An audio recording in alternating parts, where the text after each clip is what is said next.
Əbdürrəhim bəy Haqverdiyev Mərkəzi, İctimai Birliyi, Azərbaycan Respublikasının qeyri-hökumət təşkilatlarının dövlət dəstəyi agentliyə tədbirin keçirilməsinə görə dəstək olduğu üçün öz minnətdarlığını bildirir.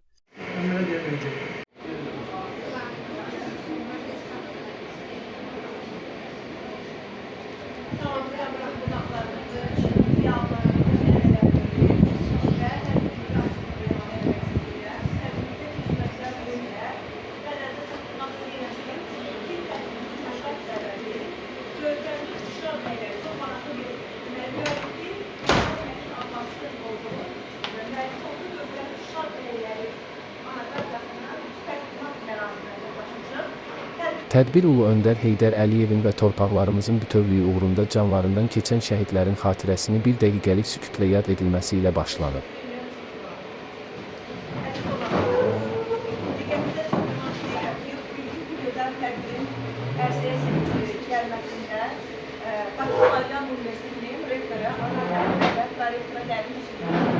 Ve yeri gelmişler aynı zamanda bu güzel ilmi monografiyanın çap olmasında Azərbaycan Respublikası'nın qeyri-hökumət agentliyi dəstəyini səyi nəticəsində bu gözəl monografiya bizim hər birimizin masasında olacaq.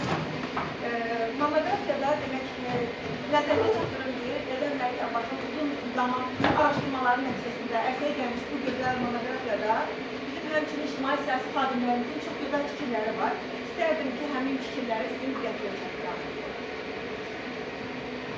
Demək, Ulu Öndərimiz Heydər Əliyevin çox gözəl fikri var ədəbiyyat haqqında.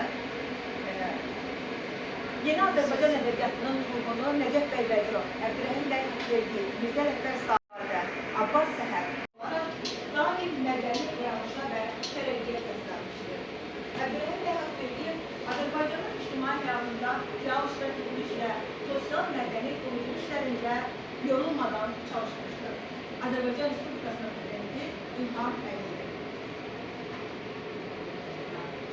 Əbdürrəhim bəy Haqverdiyevin nəsr dili bu dövr realist nəslimiz üçün çox səciyyəlidir. Bu dildə şirinlik, ibarəçilik, zahiri bəzək, əcnəbi təsir demək olar ki, yoxdur. Canlı danışıq dilimizi, onun gözəl xüsusiyyətlərini, zəngin əlvan söz ehtiyatlarını, xalq məsələlərini, hikməthanə sözlərini o qədər cəsarətlə yazıya, bədii ədəbiyyata gətirən iki ədibimiz varsa, biri Haqverdiyevdir. Ona görə də ədibin dili əlvan, söyləmə üsulu şirin, ədası xoş, təsvirləri səlisdir. Yüksəkli, yoruculuk Haqverdiyevin hekayələrinə yardır. Onun ifadə, nağıl, söyləmə üsulu müxtəlif və əlvandır. Xalq danışıq dilimizdə dilizlərdə canlı, şirin, söz və ifadələri yazıya gətirir. Əbdürrəhim bəyi müəyyən mənada yeriyən Azərbaycan adlandırmaq olar. Mir Cəlal, əməkdar elm xadimi professor, yazıcı, publisist, ədəbiyyat tənqisi, dramaturg, tərcüməçi Mir Cəlalın Əbdürrəhim bəy Haqverdiyev haqqında gözəl fikirləri var. Əbdürrəhim bəy Haqverdiyev hər şeydən qabaq Molla Nəsrəddin məcmuəsinin iqtidasından məcmuənin istəyirəm bu gözəl monografiyadan da sizin üçün və hər birimiz üçün maraqlı olan müəyyən araşdırmaları sizin diqqətinizə çatdıraq. Şuşa bəyləri. 20-ci əsrin əvvəllərində Şuşada və Şuşa qəzasında 500-dən çox İslik bəy yaşayırdı. Şuşada daha məşhur bəy nəsilləri İsliyevlər, Ağoğlular, Cavanşirlər, Mehmandarovlar, Uğurbəyovlar, Qalibəyovlar, Misirxanovlar, Həsənbəyovlar, Mirzəlbəylilər, Əlibəyovlar, Bədəlbəyovlar, Ağayevlər, Sarıcavinskilər, Bəlibəyovlar, Həsənbəyovlar, Haqverdiyevlər, Bəylərbəyovlar, Ağabəyovlar, Zöhrəbbəyovlar və Vəzirovlar olub. İran şahından titul alan bəylər əslində nəcabətli sayılırlar. Daha sonra Qarabağ xanları tərəfindən titul verilən bəylər gəlir. Demək olar ki, Şuşa bəylərinin hamısının torpaq sahələri, kəndləri, meyvə bağları, mal-qarası... İncəsənət xadimi, dramaturg, ilk təhsil naziri, Azərbaycan, Ermənistan və Dağıstandakı ilk sədri, Yazıçılar İttifaqının və Teatr Xadimləri İttifaqının ilk sədri, Azərbaycanın ilk 5 diplomatdan biri, Rusiya Dumasının deputatı, Azərbaycan və Gürcüstan parlamentlərinin deputatı, eyni zamanda Azərbaycan və Gürcüstan vətəndaşı, Ağdam şəhərində adını daşıyan Dram Teatrının yaradıcısı, Ağdam şəhərində Əbdülrəhim bəy Haqverdiyevin ev muzeyində olub. Təəssüflər olsun ki, o muzey hal-hazırda bərpa olunmayıb. Bu il mayın 17-də Əbdülrəhim bəy Haqverdiyevin 155 yaşı tamamlayıb. Mamay bəy, Mamayev Şuşa şəhərində Mamay məscidində, Mamay bulağının yaradıcısı. İş adamı, tacir, şair, yazıcı, hərbi strukturların təşkilində iştirak edin. Əsərləri Haqverdiyevin əsərlərində də öz əksini tapmış, müstəqil olaraq nəşr edilmişdir. Əbdülrəhim bəy Haqverdiyev ilə birlikdə Şuşa şəhərində, Ağdam şəhərində gedən yolda Qarabağ sakinləri üçün öz vəsaiətləri içməli bulaqlar təqdim.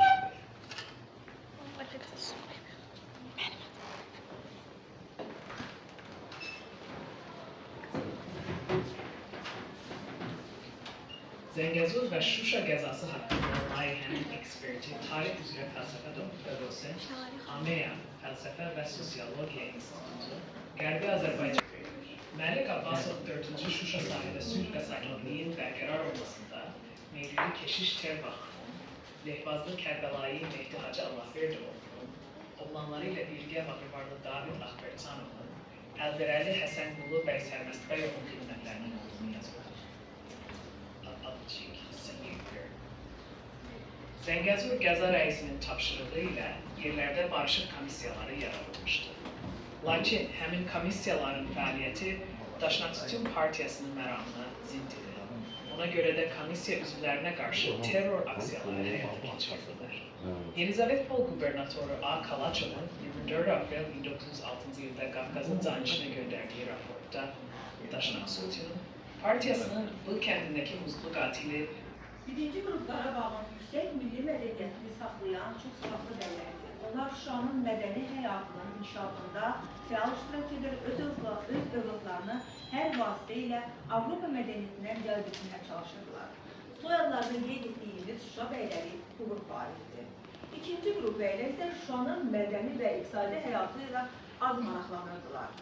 Günlərini əyləncələrdə və çadırda keçirirdilər. Bu qrup arasında pambıqçılıqla pul qazanan Mirvoris bəylər də vardı. Onlara pambıq bəyləri də deyirdilər. Müflisləşmiş və yarım müflisləşmiş bu torpaqların sahibləri Azərbaycanın bəyləri idi. O cümlədən Səməd adlı bəy, Kərbəlayı Allahverdi, Abbas bəy, Məlik Abbas var idi ki, bu ərazinin torpaq sahibləri idilər. Məlik Abbasın böyük torpaq sahələri var idi. Ermənilər isə balaca bir kənddə az bir sayda məşhurlaşmışdı. Ancaq bunun həmin kəndlərin ermənilər tərəfindən alınması da Azərbaycanın nüfuzlu şəxsləri Bəhram bəy başda olmaqla bunu dayandırmağa çalışırdılar. Kərbəlayı Mehdi də bu sırada böyük rol oynayırdı. İndi isə İlqar Məlik Abbasın araşdırmalarından. Birinci Məlik Abbas'a qanıqda. Bəhram bəy Məlik Abbas Nüvəbidə bir də Məhiş müəllimin Lenin və Qırmızı Əmək Bayrağı ordenli Yarış və Əsəd Abbasovların babaları Məlik olub. Məlik Abbas, atam deyərdi ki, bizim babamız Məlik Əbil də Məlik Abbas da Nüvədiyə biraz yuxarıdakı kənd çayından gəlmədilər. Məlik Abbas bəy özü Zəngəzur qəzasının və Leğri bölgəsinin naibi, nəvəsi Bəhram bəy Məlik Abbasov isə Zəngəzur qəzasının ədliyyə pristavı olmuşdu. Yenə atam danışırdı ki, kənddə Molla məktəbini qurtarandan sonra uşaq iskin düşür. Ha axtarırlar, tapılmır ki, tapılmır. Hardasa 20-25 ildən sonra kəndə qonaq qismində ailəsi ilə Şuşa qəzasında tərcüməçi pristav müavini kimi qaydanda kənd bayram etmişdi. Bəhram bəy Hüseyin bəy oğlu Məlik Abbasov 1857-ci ildə Şuşa qəzasının Nüvədi kəndində anadan olmuşdur. İbtidai təhsilini Molla yanında almış, Ordubad şəhərində oxumuşdur. Zəngəzur Qəza İdarəsində 2-ci dərəcəli dəftərxana xidmətçisi kimi işə başlamışdı. 1893-cü ildə Qəza İdarəsində tərcüməçi kimi xidmət etmişdi.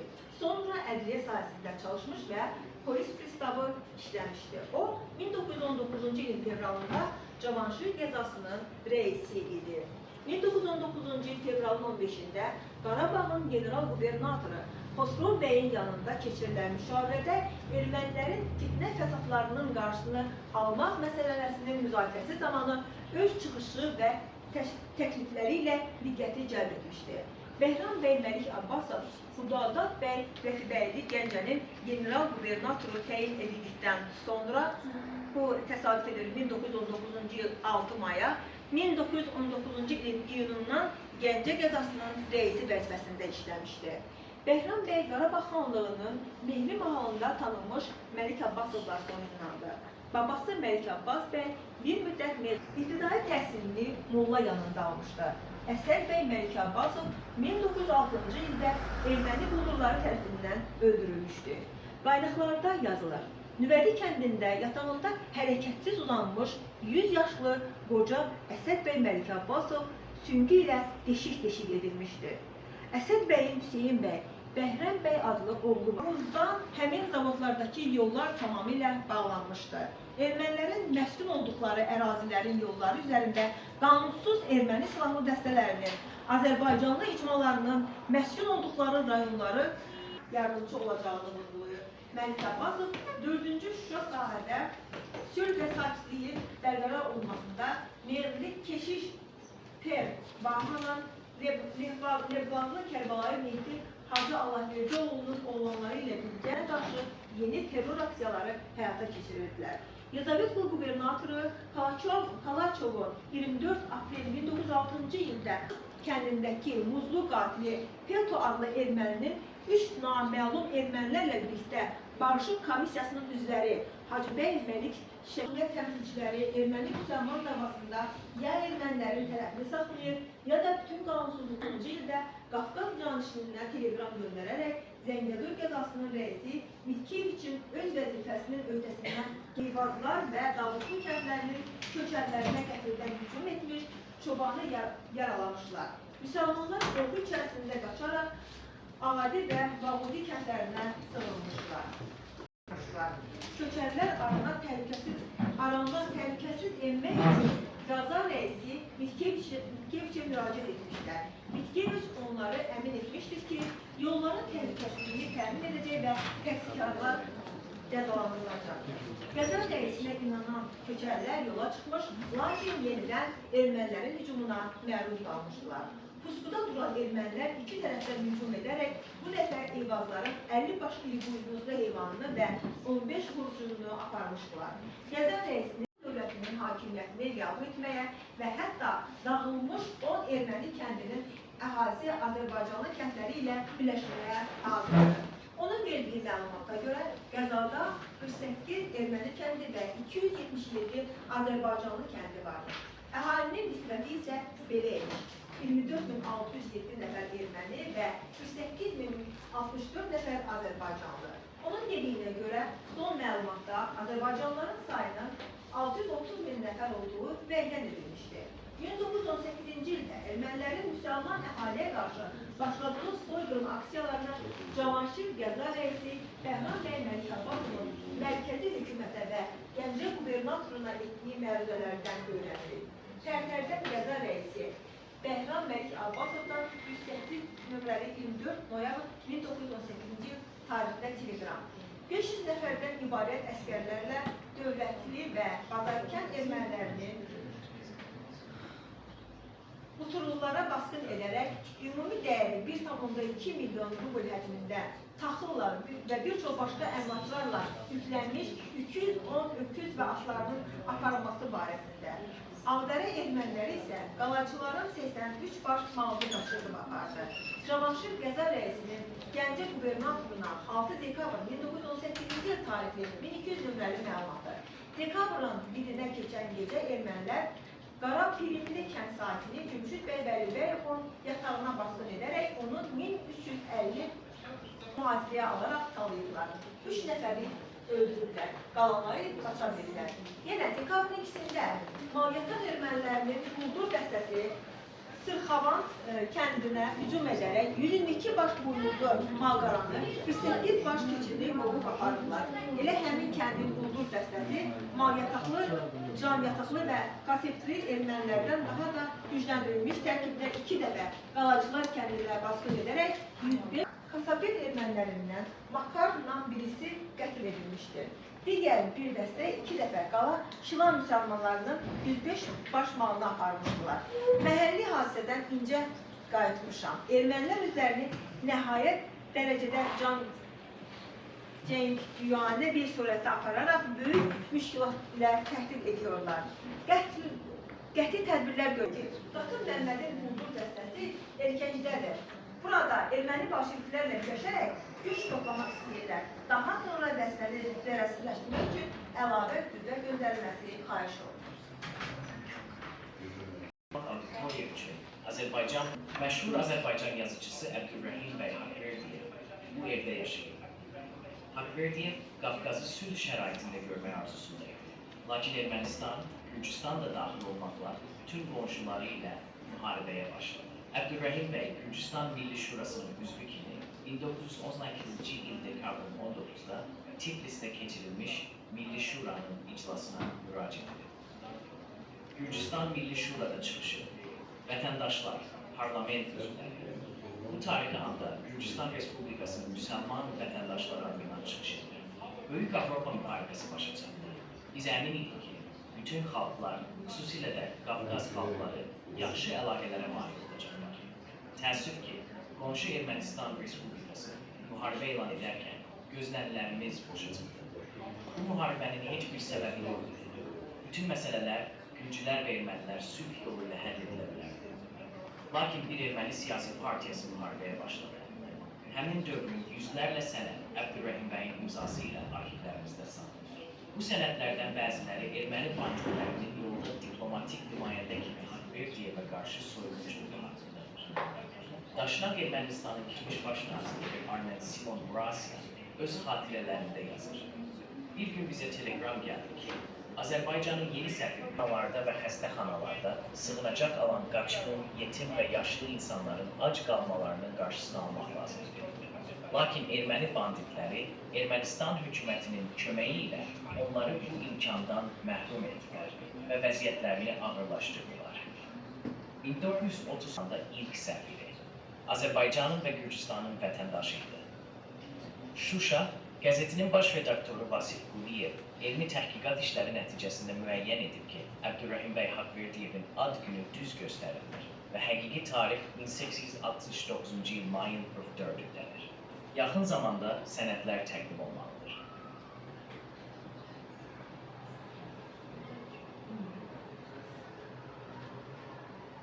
Mir Calan Paşayev, Əbdülrəhim bəy Haqverdiyevin haqqında onun 100 illiyində çıxışı.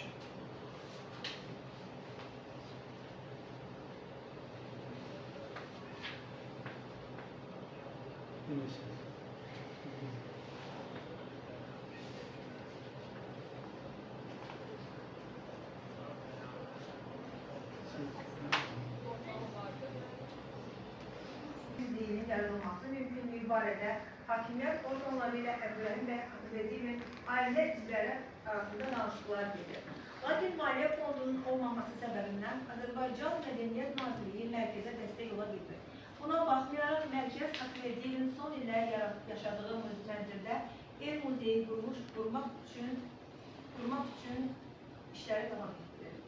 Əbdülrəhim bəy Haqverdiyevin yaradıcılığı Molla Nəsrəddin jurnalında Lağlağı, Ceyranəli, Xortdan, Həkimin Səvir, Mozalan, Süpürgə Saqqal imzaları ilə felyeton, hekayə və publisiz yazılar dərc etdirir. Klassik irsimizdə Maralların silsilə hekayələrini, Xortdanın Cəhənnəm məktubları povestini bəxş edir.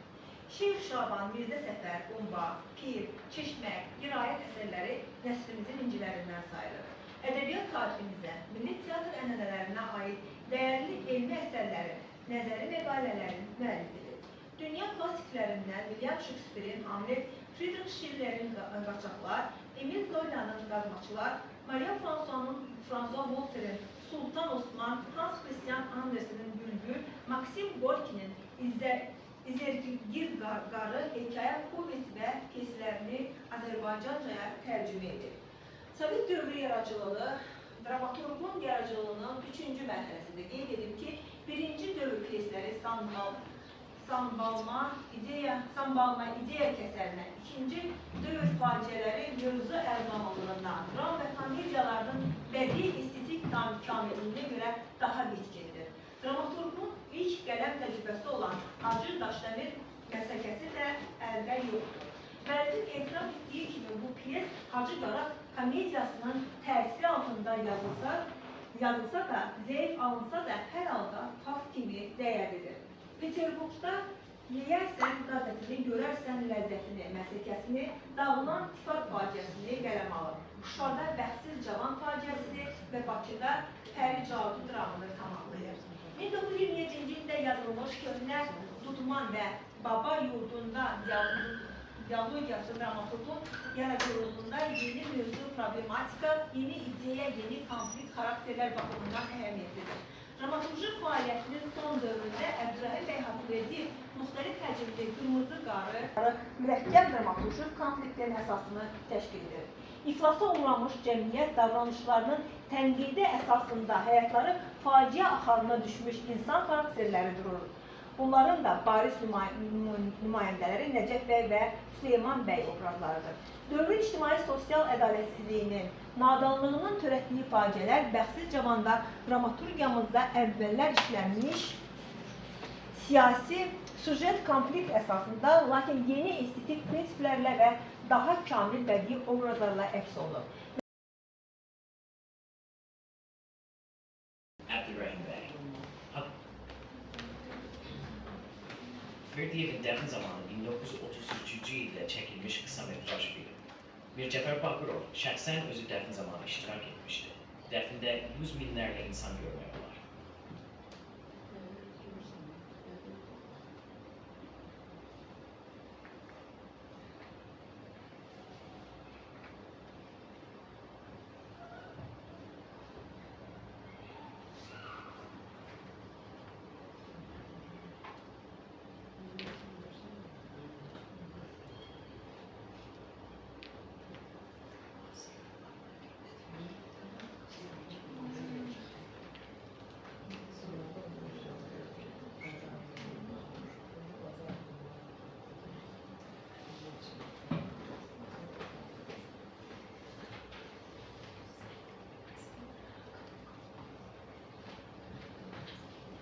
Bunun ötürü bunu çıkış edilmek istiyorsunuz. Hamınızı anlayıram, hörmətli qonaqlarınızı, hörmətli tələbələri çox sağ olun ki, gəldiniz, iştirak etdiniz. Mən ilk növbədə bu layihəni dəstəkləyən Azərbaycan Respublikası qeyri-hökumət təşkilatlarına, Dövlət Dəstək Agentliyinə təşəkkür edirəm. Çünki görkəmli Şuşa bəyləri, portretlər, bu materiallar gənclərimiz üçün çox vacibdir. Bununla yanaşı, Pakistan Universitetinin rektoru, hörmətli Anar müəllim Nağıyeva, prorektoru Nigar xanım Babayeva da təşəkkür bildirirəm ki, burada təqdimatın keçirilməsinə belə gözəl şərait yaradıldı. Universitetimizin ən gözəl auditoriyalarından biri Heydər Əliyev mərkəzində bu təqdimat baş tutdu. Bugün bütün dünyada prezidentimizin xüsusi nüfuzu var. Bu da gənclərimiz qarşısında yeni vəzifələr durur. Nədir bu vəzifələr? Vəzifələr odur ki, biz ümumbəşər dəyərləri ehtiva edən şəxsiyyətlər yetişək. Biz deyəndə sizi nəzərdə tuturam. Və ümumbəşər dəyərləri ehtiva edən şəxsiyyət o şəxsiyyətdir ki, keçmişinə güvənərək gələcəyə gedir. Və keçmişimizi biz çox yaxşı bilməliyik ki, onunla fəxr edə bilək, dünya müstəvisində müxtəlif beynəlxalq forumlarda çıxış edərək öz xalqımızın nümayəndələrini təqdim edə bilək və öz təməlimizi də orada görək.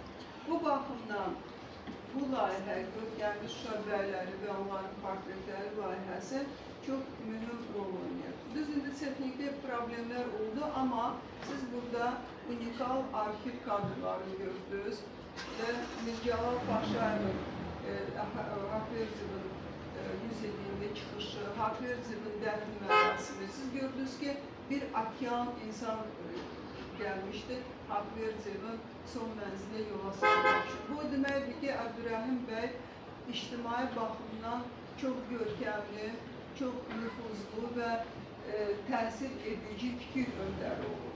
Və biz məsəl üçün harda hansı auditoriyada desək ki, bir şəxsiyyət özündə həm ilk dirijorluğun, həm ilk Yazıçılar Birliyinin ilk sədri kimi, həm ilk səfir kimi bütün bu cəhətləri etibar edib və onları yüksək səviyyədə nümayiş etdirib, icra edib. Bu, hər bir xalqın nümayəndəsində, hər siyasətçidə böyük heyranlıq hissi yarada bilər. Və bu Azərbaycan uğrudur. Siz daha geniş oxuya bilərsiniz. Mamay bəy də çox görkəmli bir insan olur. Haqverciyevin yaxın dostu olub və Şuşanın məhəllələrinin içində Mamay məhəlləsi var ki, o da Mamay bəyin adını daşıyır. Onun tikdiyi məscid, onun tikdiyi bulaq, onun tikdiyi evlər. Çünki ümumiyyətlə Şuşa tarixində məhəllə yaradan adamlar müstəsna rol oynuyordu. Onlar da cəmiyyətin parlaq şəxsiyyətləri idi, vizirləri idi və öz ətrafında da insanları birləşdirməyə bacarırdılar. Bugün biz gələcəyimizə baxanda əlbəttə ki, bizim əsas silahımız vətənpərvərlikdir.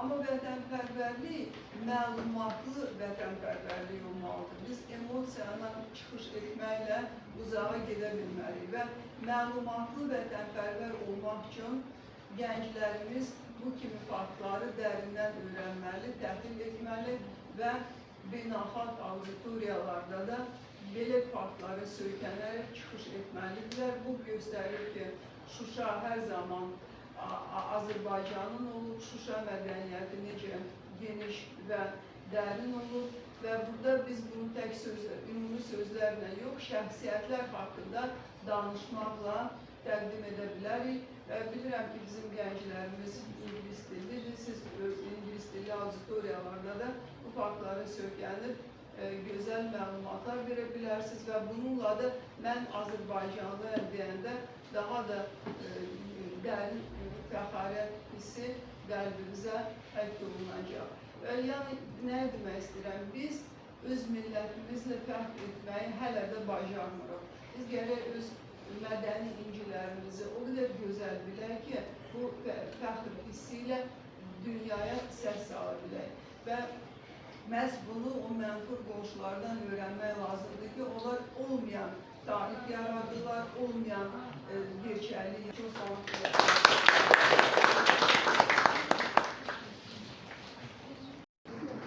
Hoş gördük gənclərim. Əsas gənclərimizi biz burada görürük, sevirik. Mən milyonçu, neft milyonçusu Xeyriyyətçi Ağamusan Ağayevin nəvəsiyəm. Onun simasında mən çıxış edirəm. Çünki mən nəkarə edim ki, Şəhərlər xanım demişkən, əgər mən bu vaxta qədər şəhərlərimi işləməsəydim, bəlkə də mən heç kəs tanımayacaqdı və tanımaq da istəməyəcəkdi. Amma bugün mən sevinirəm ona görə ki, mən bu nəslin nümayəndəsiyəm və şəhərlərinin tədqiqatçıyam. Bugün biz bura Güldəm müəllimin məktəbasının təqdimat mərasimindən yığışmışıq. Deməli, görkəmli Şuşa bəyləri, portretləri haqqında gözəl film çəkdik. Filmə biz İqtisad Universitetində ətraflı baxdıq, Sardiyarın filmiydi. Çox gözəl filmdir, çox gözəl xronika ilə əhatə olunubdur və orada ən əsası Eldar mənim canını qoyub ora, gecələrini, gündüzlərini ora qoyub. Bax, bunu nəzərə almaq lazımdır. Yəni, tarixi həqiqətən yaşatmaq üçün gecələr, yuxusuz gecələr olmalıdır. Tarixi yaşatmaq üçün onu sevmək lazımdır, vətəni sevmək lazımdır. Əsas məsələ də Şəhərlər xanım çox düzgün dedi ki, bu filmlər sizin içindir. bu yazılan kitablar sizin üçündür ki, siz gələcək nəslə siz çatdırasınız biz elədiklərimizi. Elvan mənim çox çalışqanlığı, çox həqiqətən o çalışqanlığı ilə məni qane edir. Mən özümü hərdən ona baxanda özümü görürəm. Çünki həqiqətən şəcərə uğrunda mübarizə aparmaq çox çətin şeydir.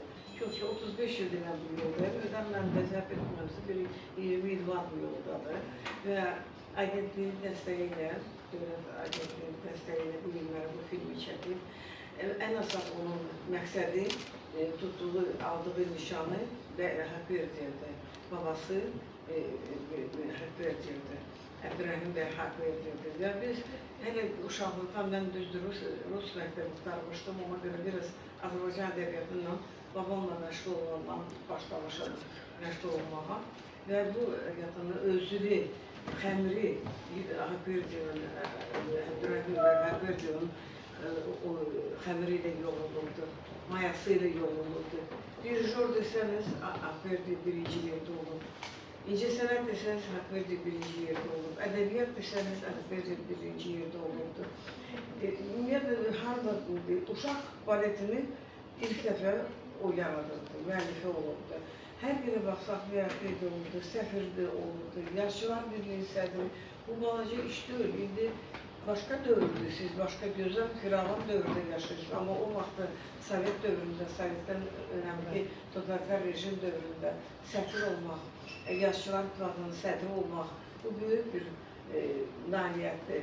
Yəni, bu günləri Elvan mənim bu şəcərə ilə çox fəxr edir və filmlərdə gördüm ki, o Şunarlının yerində, Haqverdinin olduğu yerləri, ailədə olduğu yerləri çəkibdir. Orada xronika ilə məşğul olurdu, insanlar orada onunla söhbət edir. Yəni, hələ belə uydurma deyil bu.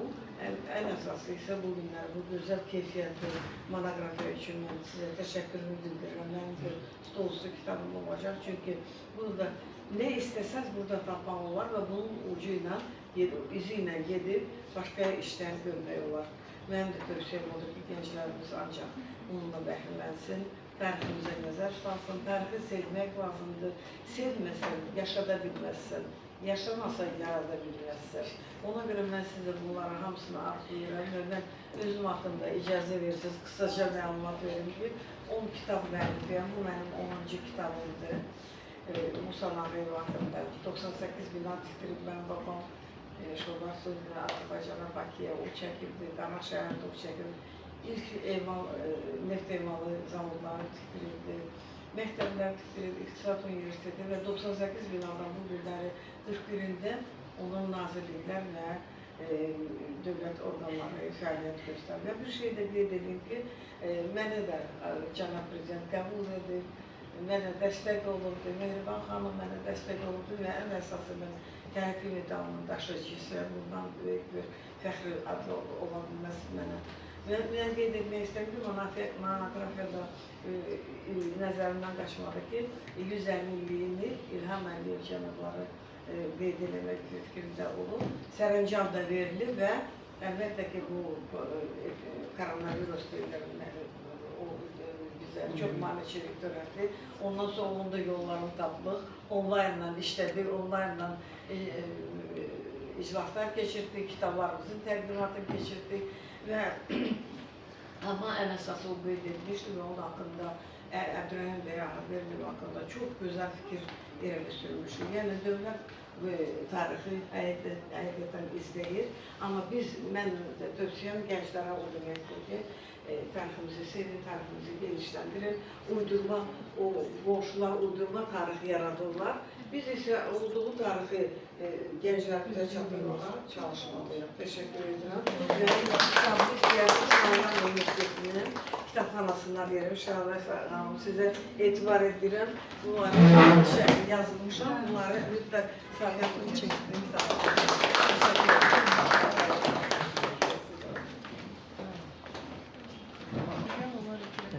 Hörmətli əziz dostlar, hörmətli İlqar müəllim, dəyərli xanımlar, bəylər, gənclərimiz, xüsusilə hamınızı salamlayıram. Bu İlqar Məlik Abbasın təşəbbüsü ilə əvvəla Haqverdiyev Əbdülrəhim bəy Haqverdiyev mərkəzinin yaradılması böyük bir hadisədir. Mən onun fürsətdən istifadə edeyim. Minnətdarımı bildirirəm Eldar müəllimə, Tofiq müəllimə ki, Eldar müəllimin atasına 100 yaşında cavan oğlana çox münasib, belə deyək ki, o da çox tarixi bir şəxsiyyətdir. Bir cümlə onun haqqında deyim ki, Bakı şəhərinin bütün dünya ölkələrindən qardaşlaşmış şəhərlərin hamısının müəllifi Tofiq Məlikov.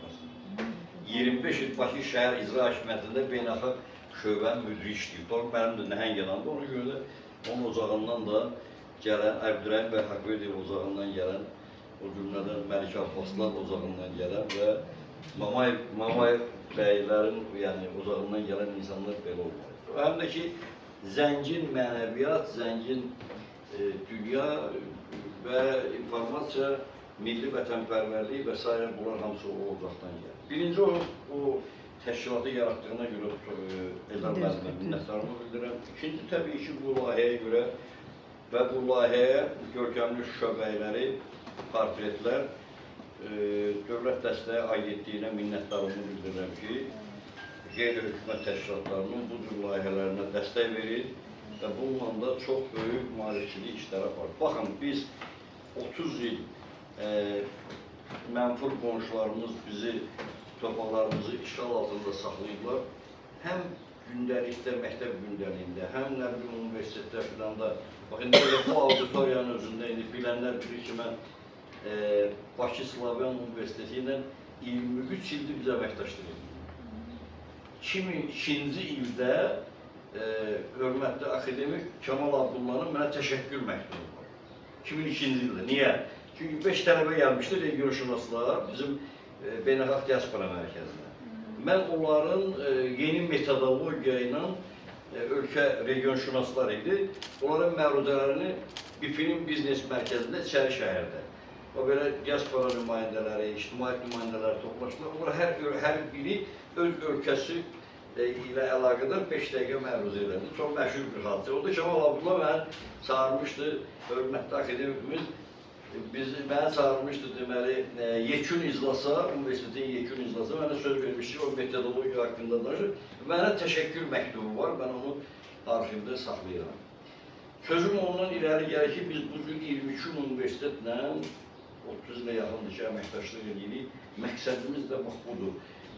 Bir dənə tələbə görmədim ki, bu illər ərzində keçmiş Dağlıq Qarabağın 5 rayonunu saya bilsin ardıcılığı. 3 dənə tələbə keçən olmadı. Bu faktdır. Və mən sizə bir dənə də fakt deyim ki, yəni fürsətdən istifadə edə mən o vaxtı Kemal müəllimə məktub yazmışdım. Bu olub 2010-cu ildə. Nə ilə əlaqədar? Wikipediyada Dağlıq Qarabağ Respublikası bütün dillərdə, Wikipediyanın bütün dillərində Dağlıq Qarabağ Respublikası var idi. Onun bayrağı, gerbi filanı məktub yazmışdım ki, Bakı Slavyan Universitetinin rektoru olduğu dövrdə ki, bu Wikipediyanın materiallarını daima ardıcılıqla dəyişmək üçün gəlin bu deməli, bir layihə həyata keçirdək, daimi, yəni bu cür layihə yox, universitetlə bir yerdə bizim mərkəzlə bir yerdə, o da öz dəstəyini demişdi ki, eləyək. İndi torpaqlarımız işğaldan azad oldu. İndi də biz soruşsaq gənclərimizdən, torpaqlarımız işğaldan azad olunub, yenə də tariximizi bilmirik, yenə də rayonlarımızı saya bilmirik. Bu çox böyük bir problem. Nə üçün? Ona görə ki, bu cür maarifçilik tədbirləri. İndi gedək 100 gəncdən bir sorğu aparaq, görək Əbdülrəhim bəy Haqverdiyev haqqında nə bilir. Keçən biz Naxçıvanda regional forum keçirdəndə Ramil Əliyevlə bir yerdə Cəlil Məmmədquluzadəni ziyarət elədik. Hüseyin Cavidin muzeyini, böyük dahi şəxsiyyətlərini ziyarət elədik Naxçıvanda çıxdıq. Gördük, gənclər də bu Əbdülrəhim, deməli, Cəlil Məmmədquluzadənin heykəlinin böyründə fırlanıldı. Çağırdıq ikisini, məktəblər də 10-11-ci sinif. Deyir ki, bəyəqləri siz orada gəzirdiniz. O kimin heykəli? Deyir, Səməd Ruhunun. Yəni, bu reallıqdır. Mən şahid də dedim ki, yanımızda şahid də vardı. Ona görə də bu layihələrə çox böyük ehtiyac var. Mən minnətdarımı bildirirəm Və demək istəyirəm ki, bəli, Əbdürrəhim bəy Haqverdiyev doğrudan da çox görkəmli, tarixi şəxsiyyətdir. Mən fürsətdən istifadə edeyim, Turan xanımı yad eləmək istəyirəm ki, dedilər burada Dilara xanım dedi ki, ömrünün neçə ilini araşdırmaya, şəcərənin, yəni davamı araşdırılmasına sərf. Ömrünü, bütün ömrünü Turan xanım Azərbaycanda bir simvoldur ki, bütün şuurlu ömrünü nə ailə qurmadı, nə onu sevənlərə cavab vermədi, heç bir reaksiya vermədi, yalnız və yalnız ömrünü Şam kimi əritdi, məhz Hüseyn Cavidin irsini toplayıb onun muzeyini tərtib eləməklə. Yəni, elə bir şəxsiyyət rol oynadı ki, elə bir tarixi bir iş görür ki, onu sözlə ifadə eləmək mümkün deyil. Bütün həyatını o, deməli, atasının irsinə həsr elədi. Və Heydər Əliyev, onun ev muzeyini inşallah o gün olsun ki, Əbdürrəhim bəy Haqverdiyevin də ev muzeyi məsələsi həll olunsun. Yəni, inanıram ki, nə zamansa bu da öz həllini tapar. Düzdür, indi biraz iqtisadi böhran məsələləri var, ancaq bunlara vəsait ayrılmalıdır, vəsait tapılmalıdır. Çünki Əbdürrəhim bəy Haqverdiyev kimi şəxsiyyətlər, belə deyək, tarixdə elə bir rol oynayıblar ki, onların ev muzeyinin yaradılması üçün mütləq vəsait olmalıdır və tapılmalıdır. Hüseyn Cavidin ev muzeyinin açılışında orada Ulu Öndər Heydər Əliyevlə Turan xanımın çox maraqlı 5-10 dəqiqəlik diyalogu var. Orada da deyir ki, bəs bu Cavid əfəndi onun böyüdüyü mühitdə, oxuduğu məktəb hamımıza bəlli idilər. Bu boyda istedad onda hardan idi, yəni Cavidin qeyri-adi yaradıcılığı ilə bağlı. Çünki biraz dərinə varanda, Sovet dövründə bizim böyük yazıçılarımız, ədiblərimiz etiraf edirdilər ki, biz Cavidi bilmirik. Biz məsələn İblisi başa düşmürük. Biz Peyğəmbəri oxumuşuq, anlam bir çoxları deyirlər. Amma elə insanlar vardı ki, onlar yəni aydın məsələdir ki, Cavidin əsərləri ilə yəni böyük məsələlər müdafiə, elmlər müdafiə ediblər və doktorluq fərəndə. Sözüm ona gəlir ki, Turan xanım orada çox Cavid əfəndi və Əbdürrəhim bəy Haqverdiyev, Üzeyir bəy və digərlər, hətta Nəsimi 14-cü əsrdə məşhur qəzəlində yazırdı ki, sirri zatın gövhəriyəm, mən müsəlman olmənəm, əhl-i imanəm, yəqinəm, mən müsəlman olmənəm. Gör, 14-cü əsrdə mən müsəlman olmənəm qəzəlində, elə sizi kimi müsəlman olmaqdansa deyim, o müsəlman edə mənəm. O mənəm, yəni ol mənəm, hələ orada birləşdirir, o da istedaddır. Orada bir məqam var, o bir qəzəlindədir deyəsən, əhl-i iman işlərim ol dəmdə inkar etdilər, Şor Hüseyni Hələb şəhərində bərdar etdilər. Baxın, nə qədər bizim zəngin irsimiz var ki, 14-cü əsrdə şair bir dənə qəzəllə, Əbdürrəhim bəy Haqverdiyevlər elə belə yetişməyib. Onlar böyük bir irsin davamçıları olublar, böyük bir ədəbiyyatın zəngin bir irsin davamçıları olublar. Və ikinci bir təsəvvür edin ki, bir qəzəldə hansı şəhərdə bunu qətlə yetirəcəklər, onu da qeyd edir, hansı şəcərədəndir. Onu da qeyd, mən bunu özüm araşdırmışam. Çox adamlar bizi ancaq qeydədən tanıyırlar. Ancaq biz də araşdırmasıyıq. Demək istəyirəm ki, bir dənə qəzəlində yazır ki, mən Hüseynin nəslindən, İmam Hüseynin nəslindən olan Seyyid İmaməddin, Seyyid Əli İmaməddin nəsliyəm. Bir qəzəldə onu qeyd edir və onu da qeyd edir ki, Şol Hüseyni Hələb şəhrində bərdar. Əvvəlcədən gör nə qədər fəhm olmalıdır ki, nə boyda istedad olmalıdır ki, sən onu orada fəhmlə xəbər verəsən ki, məni Hələb şəhrində bərdar edəcəklər, yəni edam edəcəklər. Nəsimi ili, mən cənab prezidentə minnətdarımı bilirəm ki, Nəsimi ili də elədi 19-cu ildə və məlum oldu ki, bizim Nəsimi-şünas alimlərimiz var, çox görkəmli, onlar getdilər Misirdən Nəsiminin edam haqqında fərmanını tapıb gətirdilər. O dini məsələyə görə edam olunmayıb. Yəni, 1000 ildir deyirlər Nəsimi Allahsızdır. Nəsimi Allahsız deyirlər, Nəsiminin ilahiyyətə həsr olunan və eyni zamanda dini məsələlərə həsr olunan elə güclü şeirləri var ki, super. Və həmin o dediyim şeirdə, qəzəldə deyir ki, məscidi bütxanədən fərq eləyən gəlsin bəri. Bu sözün küfrü nədir ki, mən müsəlman olmalıyam? 14-cü əsrdə dini qazilərə qarşı, yəni o vaxtki hakimlərə qarşı üsyan edir ki, siz məscidi bütxanəyə çevirmişsiniz. 14-cü əsrdə şairin qüdrətinə bax. Ona görə də biz irsimizi nə Əbdürrəhim bəy Haqverdiyevin, nə digərlərinin, nə də ki o böyük dahələrin irslərini bilmiriksə, biz nə cür Azərbaycanlı ola bilərik? Əbdürrəhim bəy Haqverdiyev Mərkəzi İctimai Birliyi Azərbaycan Respublikasının qeyri-hökumət təşkilatlarının Dövlət Dəstəyi Agentliyə tədbirin keçirilməsinə görə dəstək olduğu üçün öz minnətdarlığını bildirir.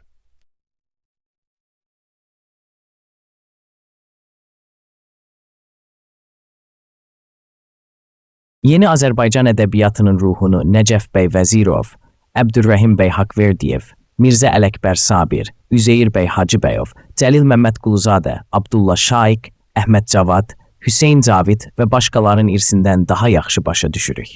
Heydər Əliyev. Azərbaycan dövləti öz mədəni irsinə həmişə böyük diqqətlə yanaşır. Biz görkəmli şəxsiyyətlərimizin xatirəsini yaşadırıq, əbədiləşdiririk. İlham Əliyev. Bəhrəm bəy Məlik Abbas Nüvədi Zəngəzurun ərazidə qubernator əvəzi idi, o cümlədə polis və ədliyyə rəisi idi. 1819-cu illər Nüvədi kəndi də Şuşa qəzasının tərkibində idi. Ona görə o dövr oranın sakinləri də Şuşalı sayıla bilərdi. Məlik Abbas nəsli Şah Abbas dövrü daxil olmaqla 1300 illik məlum tarixə malikdir və tarixi Azərbaycan ərazisində Azəri Türk müsəlmanlarının kökü olan soyadlardan biridir. Bəhram bəy Bakıya qubernator təyin edildikdən sonra erməni terrorçuları tərəfindən öldürülmüşdür.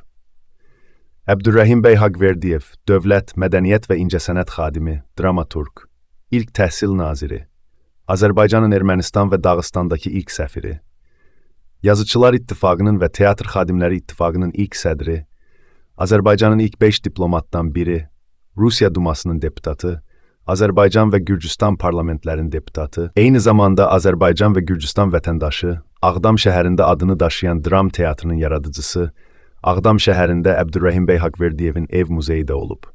Təəssüflər olsun ki, o muzey hal-hazırda bərpa olunmayıb. Bu il mayın 17-də Əbdürrəhim bəy Haqverdiyevin 155 yaşı tamam olur. Mamay bəy Mamayev Şuşa şəhərində Mamay məhəlləsinin, Mamay məscidinin, Mamay bulağının yaradıcısı, İş adamı, tacir, şair, yazıcı, hərbi strukturların təşkilində iştirak edib. Əsərləri Haqverdiyevin əsərlərində də öz əksini tapmış, müstəqil olaraq da nəşr edilmişdir. Əbdürrəhim bəy Haqverdiyev ilə birlikdə Şuşa şəhərindən Ağdam şəhərinə gedən yolda Qarabağ sakinləri üçün öz vəsaitləri hesabına içməli bulaqlar tikdirmişdilər. Zəngəzur və Şuşa qəzası haqqında layihənin eksperti, tarix üzrə fəlsəfə doktoru dosent, AMEA Fəlsəfə və Sosiologiya İnstitutu, Qərbi Azərbaycana qayıdış siyasəti və ermənişünaslıq şöbəsi, aparıcı elmi işçisi Əsəd Qurbanlının qısa məlumatı, Zəngəzurun Nüvədi kəndi bir müddət 1819-1906-cı illər Şuşa qəzasının tərkibində idi. Bu torpaqların sahibləri Azərbaycanın bəyləri idi. O cümlədə Səməd adlı bəy Kərbəlayı Allahverdi. Abbas bəy Məlik Abbas vardı ki, bu ərazinin torpaq sahibləri idilər. Məlik Abbasın böyük torpaq sahələri var idi. Ermənilər isə balaca bir kənddə az bir sayda məşhurlaşmışdı. Sonra Rusiya ilə gərginlik keçirilmişdir və yeni təcrübəyyətin böyük bir ərazi Qarabağ xanlığını təşkil etdi. Nüvədi kəndi daxil olmaqla. Sonralar dağlar hamısı Zəngəzurun tərkibində oldu və Şuşa qəzası yaradıldı. Nüvədi də Şuşa qəzasına daxil oldu. Həmin dövrdə bu 4-cü sahədə jandarmeriyanın rəhbəri əsl Nüvədinin bəyi Bəhrəm bəy Məlik Abbas idi. Həmin dövr Bəhrəm bəy Məlik Abbas mərkəzə raport göndərib ki, ona təcili yardım göndərilsin. Bəhrəm bəy öz raportunda göstərildi ki, mis mədənləri istiqamətində geniş ərazidə erməni dəstələri və hətta İrandan gələn müəyyən dəstələri quldurluq edirlər. Dərəbəylik, elə də yazırdı, edir və belə bir raport göndərib və xahiş edirdi ki, hər kəndə heç olmasa 100-dən artıq Qazax dəstələri göndərilsin ki, bu dəstələr asayişi bərpa edə bilsin. 1905-1906-cı illərdə ermənilərin müsəlman əhaliyə qarşı etdiyi soyqırım hərəkətlərini Zəngəzur Qəza Polis Pristavı Bəhram bəy Məlik Abbasovun Qəza rəisinə və Yelizavetpol qubernatoruna etdiyi məruzələrdən öyrənirik. Zəngəzur qəzasının 4-cü sahəsinin pristav əvəzi Məlik Abbasovun Qəza rəisinə 1906-cı il martın sonlarında göndərdiyi məxfi raportunda qeyd edilirdi ki, Zəngilan rayonundan qatar zavodlarına, Şıxavuzdan həmin zavodlaradək yollar tamamilə bağlanmışdır. Ermənilərin məskun olduqları ərazilərin yolları üzərində qanunsuz erməni silahlı dəstələrinin, Azərbaycanlı icmalarının məskun olduqları rayonların yolları üzərində isə İrandan qaçaq yolla gələn quldurların dərəbəylik etdikləri raportda öz əksini tapmışdı.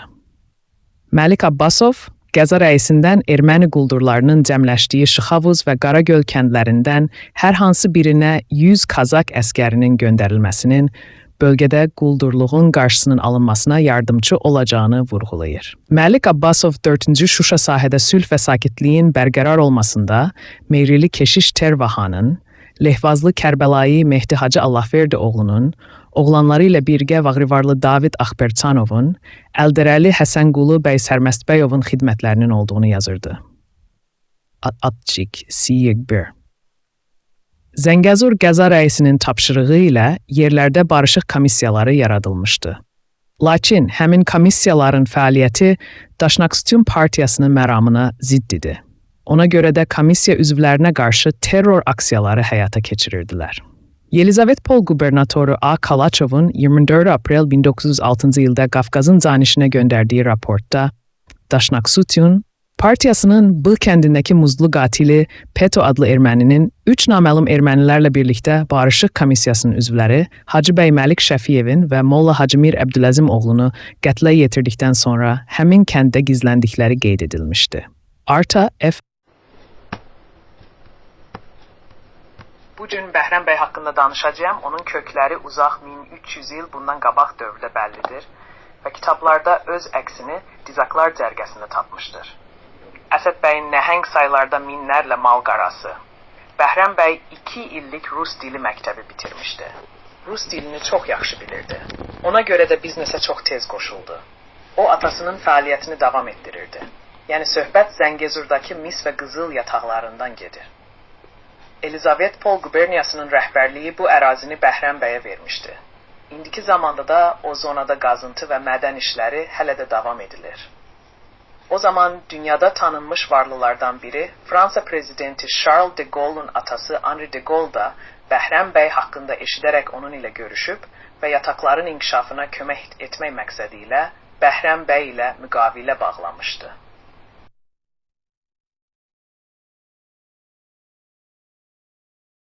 Bu veriliş İngilis dilində beynəlxalq auditoriya üçün Azərbaycan parlament deputatı Tural Gəncəliyev ilə Haqverdiyev 150 illiyini hazırlamışdı. Məşhur Azərbaycan yazıcısı Əbdürrəhim bəy Haqverdiyev bu evdə yaşayıb. Haqverdiyev Qafqazı sülh şəraitində görmək arzusunda idi. Lakin Ermənistan, Gürcüstan da daxil olmaqla bütün qonşuları ilə müharibəyə başladı. Əbdürrəhim bəy, Gürcüstan Milli Şurasının üzvü kimi 1918-ci il dekabrın 19-da Tiflisdə keçirilmiş Milli Şuranın iclasına müraciət edib. Gürcüstan Milli Şurada çıxışıb vətəndaşlar, parlament üzvləri. Bu tarixi anda Gürcüstan Respublikasının müsəlman vətəndaşları adından çıxış edirəm. Böyük Avropa müharibəsi başa çatdı.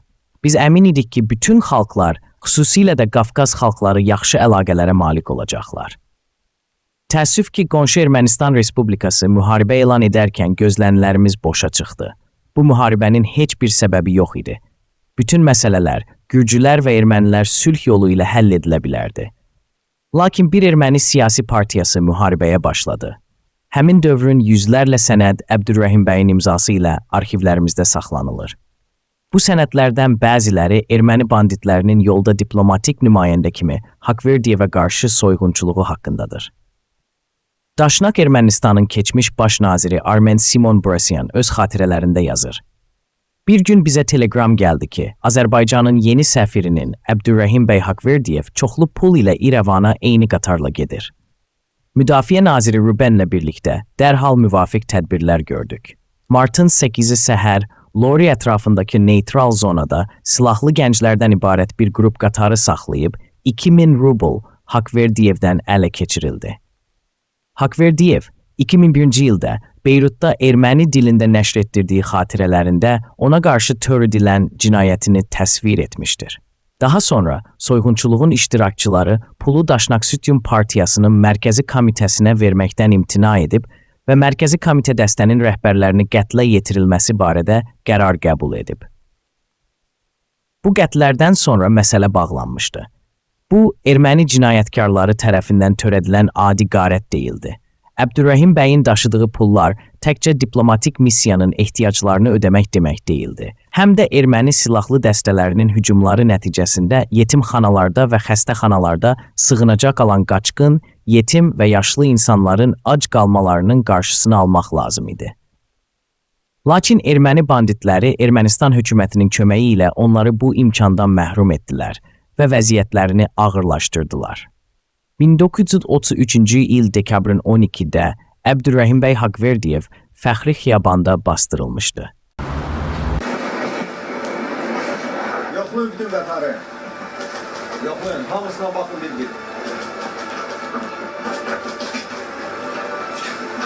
Siz ikiniz sənədlərinizi göstərin. Bu vagon diplomatik vagon. Yoxlanıla bilməz. Dedim ki, sənədlərinizi göstərin. İkiniz də. Siz kimsiniz? Sizə lazımdır. Kəs səsi. Nə deyirəm sizə? Onu deyirəm. Qulağınızı çıxardın. Qulağınızı çıxardın.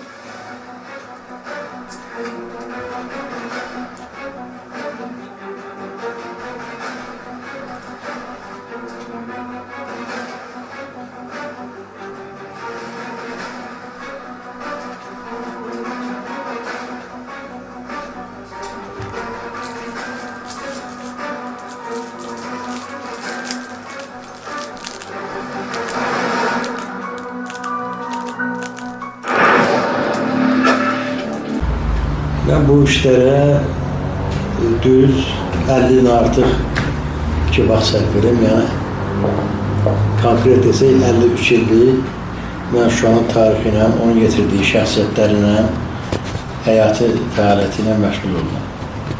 Yəni bu illər ərzində onlarla yüzləri yox, minlərlə Şuşalı var ki, onları elm aləminə, ədəbiyyat aləminə, tarixə məlum olmayan adamlar var ki, onlar haqqında mən məlumat toplamışam və əksəriyyətində, böyük əksəriyyətində mətbuatda, dövrü mətbuatda çap edilmişəm. Onlardan biri də Əbdürrəhim bəy Haqverdiyevdir. Haqverdiyev elə bir şəxsiyyətdir ki, yəni 20-ci əsrin əvvəllərində, 19-cu əsrin axırlarında, 20-ci əsrin əvvəllərində, yəni Azərbaycan ədəbiyyat tarixində ən mühüm rol oynayan yazıçılardan biridir. Yəni o dövrdə Nəcəf bəy Vəzirov, ondan qabaq Mirzə Fətəli Axundov, daha sonra Cəlil Məmmədquluzadə, Əbdürrəhim bəy Haqverdiyev və s. və ilaxır yazıçılar fəaliyyət göstərirdi və Əbdürrəhim bəy Haqverdiyev də onlar içində seçilən, o yazıçılar içində seçilən ədəblərdən biri idi. Mən o ensiklopediyanı yazanda, yəni tərtib edərkən Şuşa ensiklopediyasının ilk növbədə Əbdürrəhim bəy Haqverdiyevin ailəsi barədə, yəni onun özü, atası, babası, ulu babası və onun nəsli, sonraki nəsilləri haqqında məlumat verməyə çalışmışam. Ona görə də uzun il axtarışdan sonra onun haqqında mən yeni material toplamışam, yeni sənədlər əldə eləmişəm, foto şəkillər tapmışam və onların hamısı da yəqin ki, növbəti bizim yazılarımıza əks olunacaqdır. Mən də Haqverdiyevin, yəni Əbdürrəhim bəy Haqverdiyevin 150 yubileyin səbirliyi ilə gözləyirdim. Çünki mənim də özümün töhfəm olacaqdı. O töhfə nədən ibarət idi? Haqverdiyev haqqında yazılanlar kifayət qədərdir, amma o qədər də tam deyil. Məsələn, bir dənə elə misal çəkmək istəyirəm ki, mən arxivdə tapmışam Haqverdiyevin öz əli ilə yazdığı o yaş kağızı var. O vaxtı o Şuşa şəhər qazisi tərəfindən verən yaş kağızıdır. Orada Haqverdiyevin doğum tarixi 1869-cu il may ayının 4-ü göstərilir. Amma bütün bizim bu bugünkü ədəbiyyat tariximizdə neçə il bundan qabaq olan ədəbiyyat tariximizdə də bu gün də onun səhv olaraq, amma o bilmirəm niyə bunu belə eləyibdi, kim eləyib onu mən bilmirəm. 1870-ci ilin bir il sonra çəkibdi onun doğum tarihi. Halbuki o doğulan vaxtı ona verilən kağızda 1869-cu il tarixi yazılıb. Mən özüm də bu yubiləyə hazırlıq görürdüm, yəni Nəməndə öz tərəfindən. Yəni bir neçə məqalə yazmaq istəyirdim. Siz deyən kimi pandemiya düşdü irəli. Ona görə də mən onu şeyləyə bilmədim, yerinə yetirə bilmədim. Amma yazmışam, yəni çap elətdirə bilmədim. Çünki həm də arxivlər bağlandı həmən o illəri, təxminən 5 il, 4-5 il arxivlər işləmədi. Müəyyən faktlar, müəyyən sənəti var, onlara baxa bilməmişəm. İndi Allah qoysa yaxında da baxacağım və yazımı davam etdirəcəm. Yəni Haqq Verdiyev haqqında olan tədqiqatlarımı davam etdirəcəm və böyük bir onun haqqında yazı yazmaq fikrindəyim. Yəni deməyim odur ki, tək Əbdülrəhim və Haqq Verdiyevin özü yox, həm də ailəsi haqqında. Çünki onun ailəsi haqqında çox cüzi məlumat verilibdir. Yəni bir şəxsin, bir insanın öz haqqında yazarkən onun ailəsi haqqında yazmaq həmən insanın o həyatını şəxsi, həyatını doldurur, bir növ doldurur, yəni boş yer qoymur. Yəni tamamlayır, yəni həyatını tamamlayır. Mən ona görə onun yoldaşları haqqında, onu bilirsiniz ki, 2 həyat yoldaşı olubdur. Onlar haqqında material toplamışam və onlar nə işlə məşğul olur, harada nə iş görürlər, onlar barədə yazmaq fikrim var. Ona görə də Allah qoysa gələcəkdə, yəqin ki, gələcəkdə 2 ildən sonra əgər 150 il idisə, 3 il bundan qabaq, indi 155 illiyində yəqin mənim dediklərim o yazı hasilə gələcək və onu mən mətbuatda təcil. Nələr olub? Məhəlləsi çox kiçik olub da. Bəli, Sazlı məhəlləsi çox kiçik idi, amma Mamay məhəlləsi böyük bir məhəllə idi və şəhərin mərkəzi məhəllələrindən yuxarı məhəllələrindən biri idi. 18-ci əsrin sonu, 19-cu əsrin əvvəllərində salınmış məhəllədir. Ən gözəl suyu olan bulaqlardan biri də Mamay bulağı. Bəli, baxın mən indi yaxınlaşıram evimizin yerinə. Bax, xahiş edirəm, buranı da göstərin. Təkcə bizim evimiz yox. Baxın, aşağıdan yuxarıya evlərin heç biri yoxdur. İndi gəlirik İlham müəllim, siz soruşduğunuz yerə. Yadımdadır ki, bu Mamay bulağına həm bu tərəfdən gəlib su aparırdılar, həm aşağı tərəfdən, həm də bu 3 tərəfdən də gəlirdilər. Buranın suyu çox yaxşı idi. İlham müəllim, bax o bulağın şəklini indi mən kameraya göstərim. Mən xahiş edirəm çəksinlər bunu burada.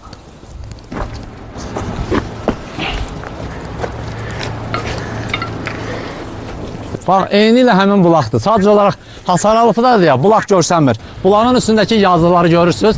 Mənə pozub da, ona görə istirahət edirəm. Həmin bulaqdır. Sadəcə olaraq hasar alıbdır ya, bulaq görsənmir. Bulağın üstündəki yazıları görürsünüz. Mənə pozub da, ona görə istirahət edirəm.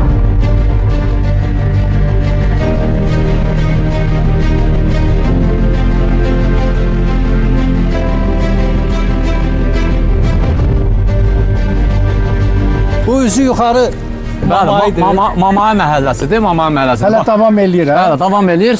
Bu binalar yox idi burada. Bu sol tərəfdəki binaların hamısı işğal vaxtı tikilibdir. Bax, bunların heç birinin Azərbaycanlılara, yəni bizə məxsusluğu yoxdur. Yəni bunlar işğal dövründə tikilmiş binalardır. Bəs o arxada uçuq bina o sizin məhəlləyə aiddir? Bəli, Mamay məhəlləsidir. Bax, o da Mamay məhəlləsidir. Yenə də heç bir izi tozu yoxdur. Artıq bunu dəyişdiriblər formasını. Demək olar ki, bunun köhnəlik əlaməti yoxdur, qalmayıb. Belə çıxır ki, siz bu evlə qonşu olmuşsunuz da? Qonşuyduq, bəli. Bunlar da ki, deməli, belə adla məşhur idilər. Çörəkçi bəylər deyilən bir insan var idi, yaşlı bir insan. Onların ailəsinin evi idi. Onda belə çıxır ki, indi yuxarıda Mamay məhəlləsinə aid bir bina ya xatirə qalıbsa çıxaq, qalmayıbsa çıxaq. Bir dənə qalıbdır, Mamay məscidlərinə baxaq, zəhmət olmasa. Elə yanından ki, məscidləri ayrı danışacağıq, İlham müəllim. Siz zaman görsənir Mamay məscidi, onu da görsünlər. Görsünlər.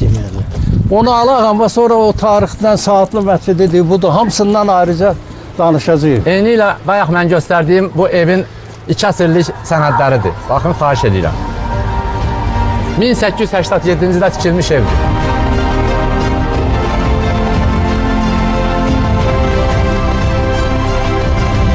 Müəllim, Elçin bəy ətraflı məlumat verdi. İndi məscidə də baxacağıq, sonra məscidlər haqqında ayrı danışacağıq. Bu Mamay məhəlləsi bulağı ilə, məscidi ilə ayrı nə ilə tarixi bir əlaməti var. Haqverdiyev Əbrahim bəy burada doğub. Bu məhəllə. Bəli, bu məhəllə. Ayrı. Mir Məhsün Nəvvab. Bu məhəllədə doğub. O biri başladı. Mir Məhsün Nəvvab, amma Mamay məhəlləsində doğub. Mamay məhəlləsi. Bir də ki, bu məscidi danışacağıq sonra, amma onun əvvəl bunu ermənilər işğal dövründə, bax bu məscidi eləmişdilər özlərinə güya ibadət yeri, güya ki Azərbaycanlara məxsusluğu yoxdur da. Burada nə bilim ibadət edir. Amma onun aydındır. Onu məsciddən danışanda danışarıq. Və niyə səhv yazıblar? Mamay məscidi deyil axı, Mamay məscididir. Mamay məscidi. Bəli, bax əvvəlki şəklini göstərirəm. Çəksinlər, xahiş edirəm. Üstündəki yazıları da pozublar. Görürsünüz, üstündə yazılar var. Baxın.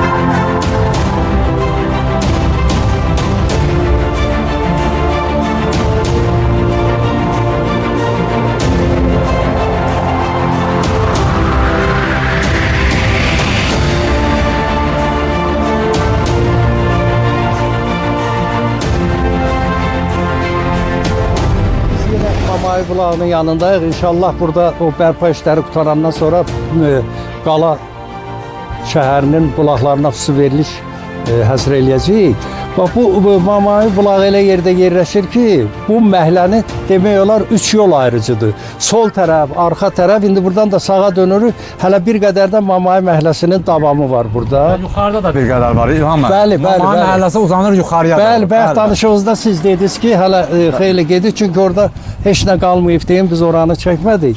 İndi bu küçə ilə gedirik. Bu küçə əslində iki məhəlləni birləşdirir. Hələlik biz Mamay məhəlləsindəyik. Mamay məhəlləsindəyik. Bir neçə addımdan sonra biz Mamayı nəslinin bünövrəsini qoyanların mülkünə yaxınlaşacağıq.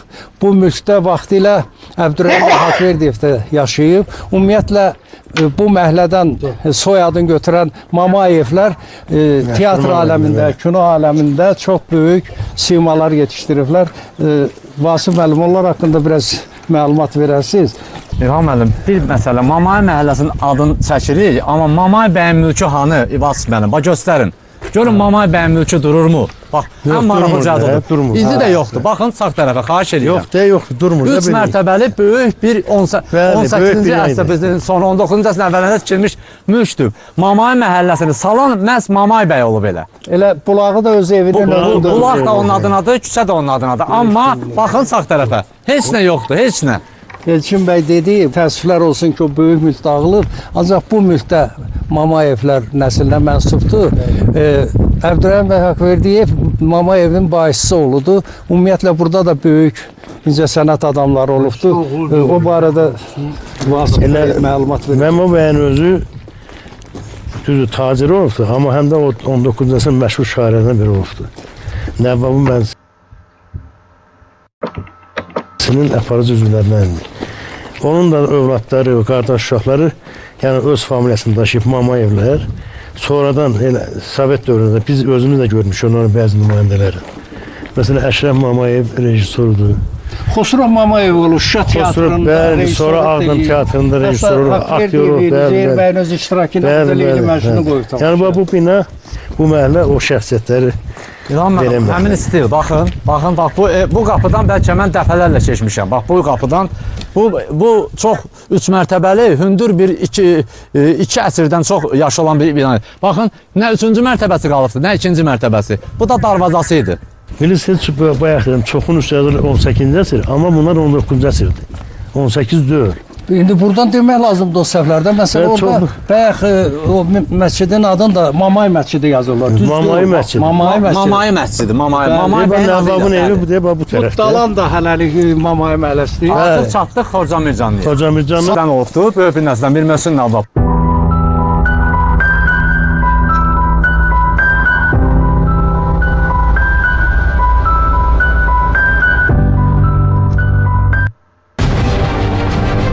Azərbaycanın tarixi torpaqlarına yerləşdirilən və Azərbaycanlıların qonaqpərvərliyindən istifadə edən ermənilər 20-ci əsrin əvvəllərindən etibarən Azərbaycanlılara qarşı terror yolunu tutdu.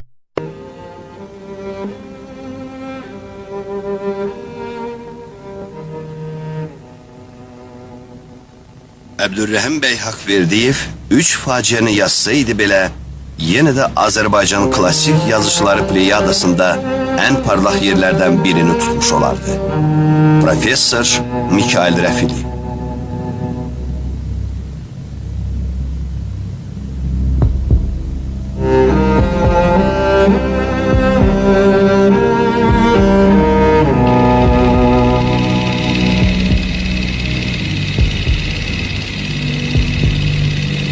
XIX əsrin sonunda Azərbaycan dramaturgiyasında maarifçiliyin növbəti mərhələsini başa çatdıran Əbdürrəhim bəy Haqverdiyev realist ədəbiyyatımızın və sənətimizin inkişafında əhəmiyyətli xidmətlər göstərmişdir.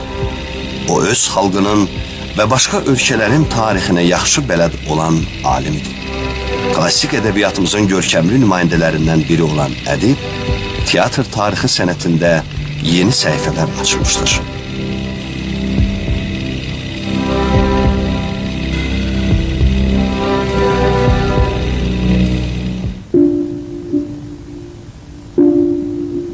Yüksək mədəniyyət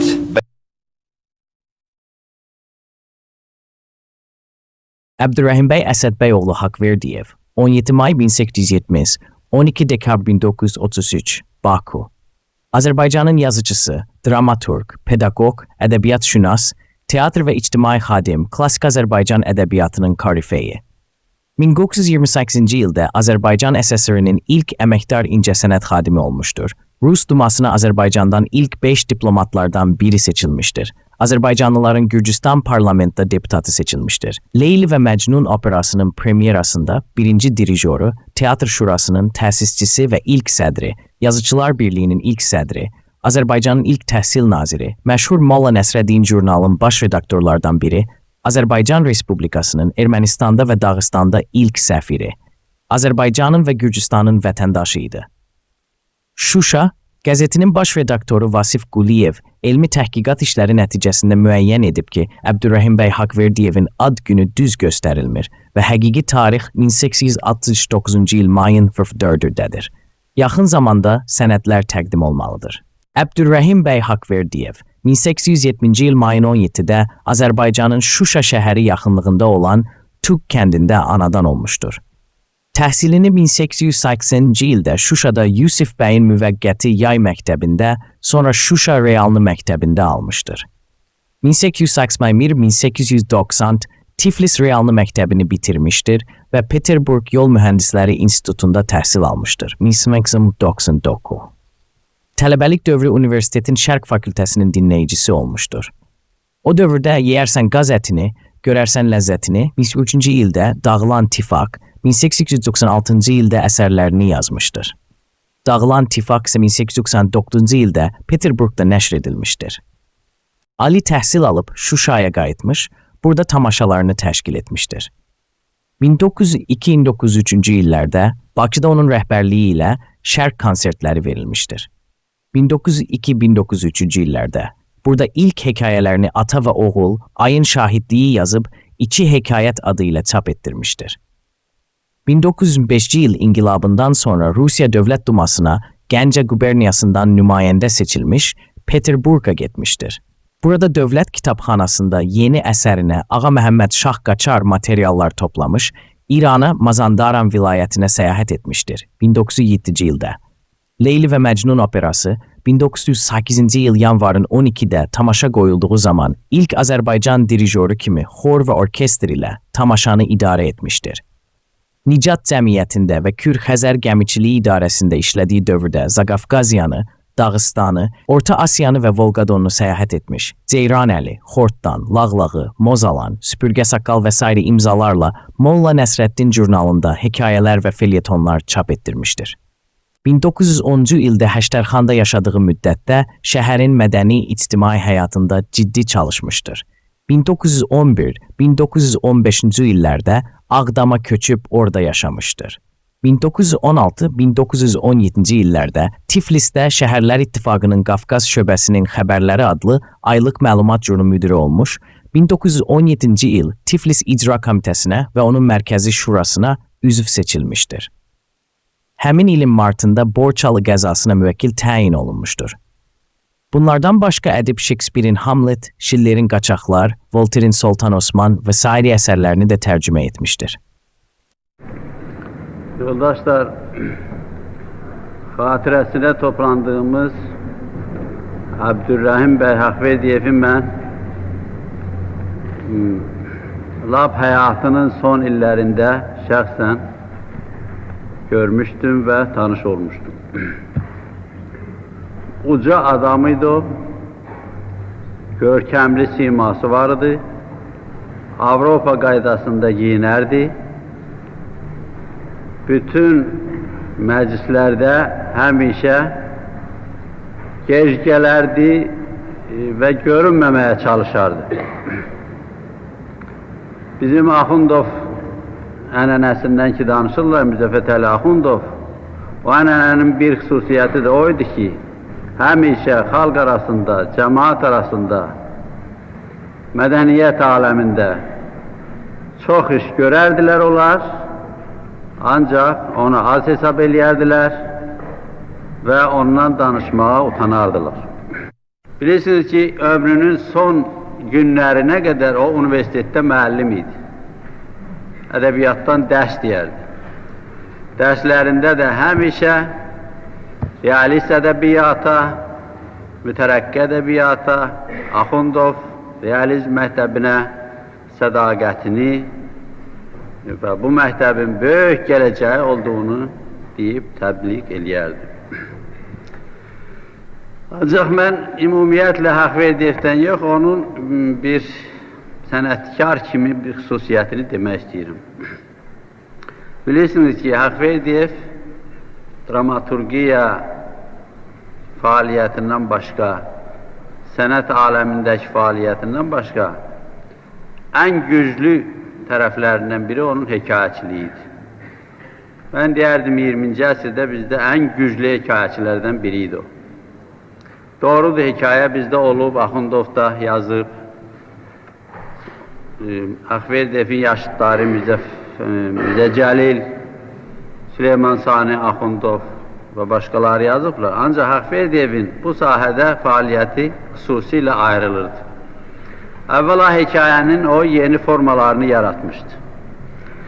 Birinci, o ki, novella deyirik, Avropa ədəbiyyatında da məşhurdur. Onun yaradıcısı bizdə Haqverdiyevdir. Kamran Məmmədov yoldaş məruzəsində o ətrafda danışdı.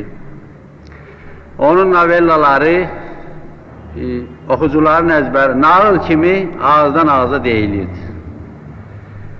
Novellada da, novellanın özündə də bir neçə forma gətirmişdi. Məsələn, bizim ədəbiyyatda birinci dəfə diyaloq vasitəsilə hekayə yaratmaq Haqverdiyevin xidmətidir. Onun elə hekayəsi var ki, başdan ayağa mükalimədir. Ədibin heç bir sözü yoxdur. Mükalimə vasitəsilə gözəl sujet qurur, əhvalat verir. Yaxud silsilə hekayəsini yenə Haqverdiyev yaradıb bizim ədəbiyyatımızda. Onun o cəhənnəm məktubları, yaxud Marallarım, Mozalan bəyin siyahətnaməsi, bunlar silsilə hekayələrdir ki, yazılırsa ondan sonra, Haqverdiyevdən sonra yazılır. Ondan əvvəl belə hekayə silsiləsi olmamışdır. Üçüncü xüsusiyyət mən onun hekayəçiliyində onu görürəm ki, ehtiras onda güclüydür. Hekayəni bir var ki, soyuqqanlı yazma olar. Tamam soyuq bir qəlbinə hərarətsiz yazma olar və elə hekayələr bizdə var, keçmişdə də olub, indi də var, yazırlar. Haqverdiyevdə elə hekayə yoxdur. Onun hekayələrində odlu bir ehtiras vardır. Onun elə cümləsi var ki, bütün mənanı, məzmunu ondan dərk eləmək olur. Əməkdaşlarımız adından, yəni bura gələnlər bizə doğma adamlardır, çox yaxın insanlardır və sizi görməkdə çox şadıq. Teatr Xadimləri İttifaqı mədəniyyətimiz, tariximiz silsiləsindən Azərbaycan mədəniyyətinin və ədəbiyyatının görkəmli simalarından biri.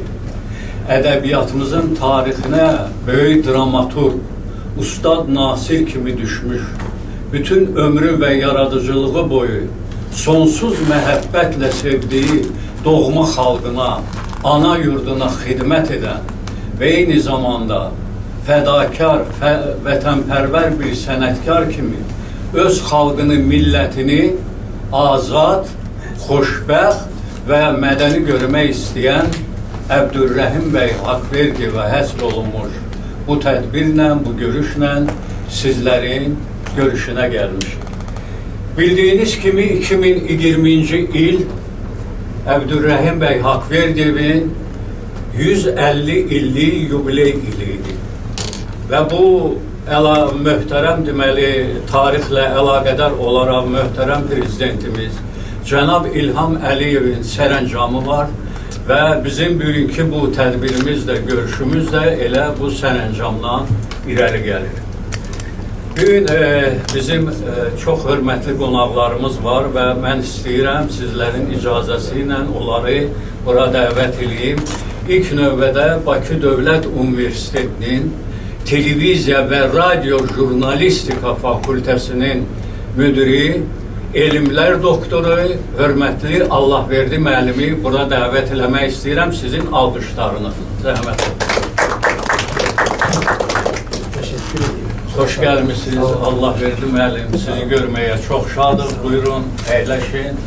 Və Əbdürrəhim bəy Haqverdiyev 1933-cü ilin 12 dekabr tarixində Bakı şəhərində Əlövsət Quliyev 65 ünvanında rəhmətə gedib. Hal-hazırda dünya şöhrətli Azərbaycanın dövlət və ictimai xadimi Əbdürrəhim bəy Haqverdiyevin mənzilində ev muzeyinin yaradılması mümkünlüyü barədə Mədəniyyət Nazirliyi ilə Əbdürrəhim bəy Haqverdiyevin ailə üzvləri mərkəzimiz vasitəsilə danışıqlar aparır. Lakin maliyyə fondun olmaması səbəbindən Azərbaycan Mədəniyyət Nazirliyi mərkəzə dəstək edə bilmir. Buna baxmayaraq, mərkəz Haqverdiyevin son illər yaşadığı mənzildə ev muzeyi qurmaq üçün işə davam edəcək. Haqverdiyev Rusiya İmperiyasının 1-ci Dövlət Dumasının deputatı seçildiyi dövrdə 1906-cı ildə ilk möhürlü poçt markası çıxarıldı. Poçt markasının növbəti nəşri Azərbaycanın poçt markasıdır 2014-cü ildə. Əbdürrəhim bəy Haqverdiyevin dəfn zamanı 1933-cü ildə çəkilmiş qısametraj film. Mircəfər Baqırov şəxsən özü dəfn zamanı iştirak etmişdi. Dəfndə 100 minlərlə insan görmək olar.